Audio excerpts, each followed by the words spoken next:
Picture this. You have one game installed in your SSD, and yet your SSD is half full. Some of it may be external programs like emulators and whatnot, and some of it may be non-Steam games.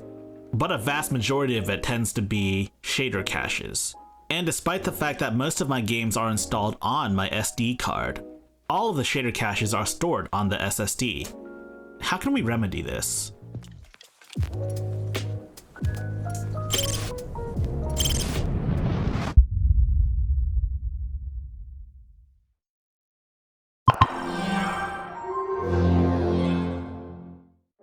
This probably doesn't apply to you guys that have a 512GB SSD, or those of you that are cracked open your Steam Deck and installed a 1TB SSD. But I know for those of you with 64GB eMMC drives, this is a problem. I know quite a few people bought a 64GB model so that they could just buy a 1TB SD card and store all of their games on there. What isn't well known is the fact that your boot drive will be filled to the brim with shader caches from more and more games as you choose to install more and more games onto your SD card. And this might not sound like a huge deal, but it kind of is a huge deal. A lot of operating systems become a lot slower when the boot drive becomes filled to the brim, including Windows, and SteamOS is no exception.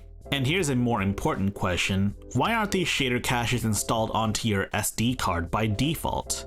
Thankfully, people have already figured out how to do this and trick Steam into thinking they're still on your SSD. So to begin, you'll have to go into desktop mode. Having a mouse is absolutely recommended for this, though this is very possible with just the trackpads. So first, you'll want to navigate to this directory right here. So this directory is where all of your Steam games live. But not just your Steam games, but also the compatibility data as well as the shader caches. As you can see there, my shader cache is around 9.1 GB, which is around 9.7 GB. And as you can see here, my compatibility data is quite a bit bigger, at around 15 GB. And of course, the grand total for both of these is around 25 GB. For me, that's a pretty decent amount.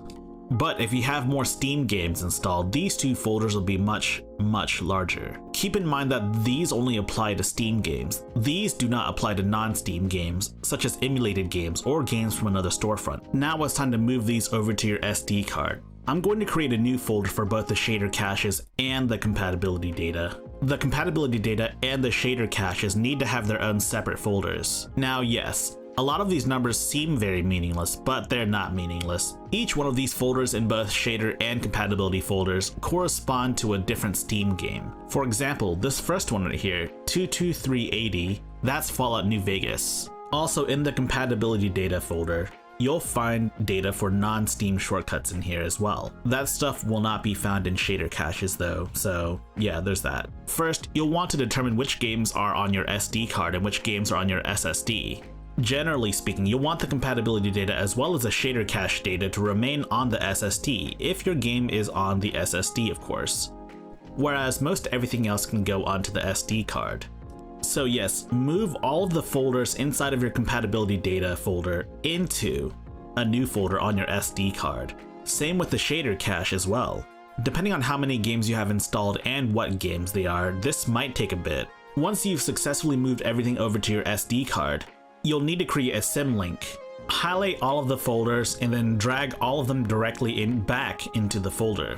Click link here and you'll create a bunch of symlinks. You'll need to do this for both your shaders and your compatibility data.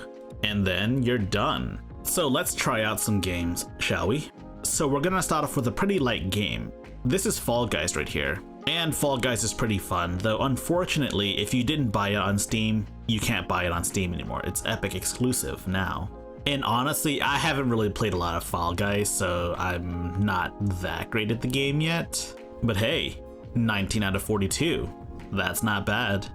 So yeah, we've established that Fall Guys seems to work pretty well. No lag spikes or anything. And now for the main part of this video, a comparison. So first, we need to get a baseline. God of War is running off of an SD card, but all of the shaders and caches and whatnot are still on the SSD. Also, this is at 40 Hz. As you can see here, the game is pretty smooth.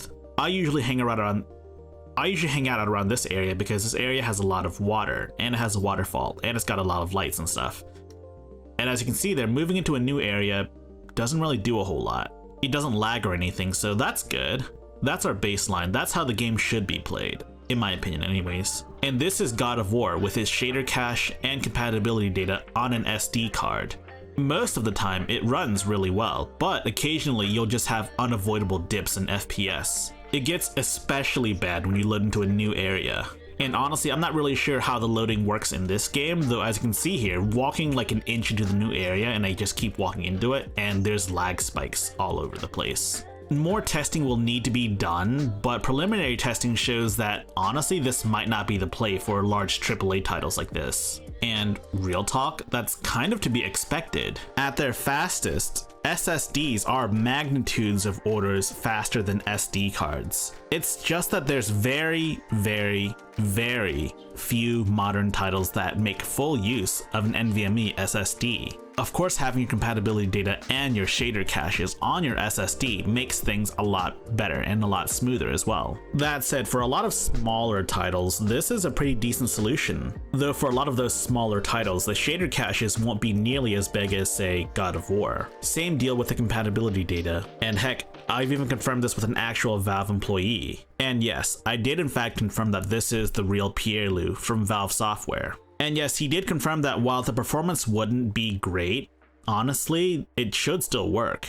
So this is more or less as official of a word as possible, really. It's just that the real question is whether or not Valve should implement this as a built-in feature into Steam. It's a difficult call to make ultimately.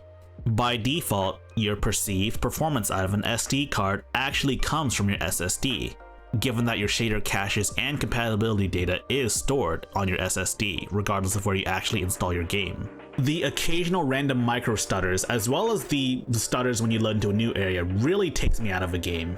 Like seriously.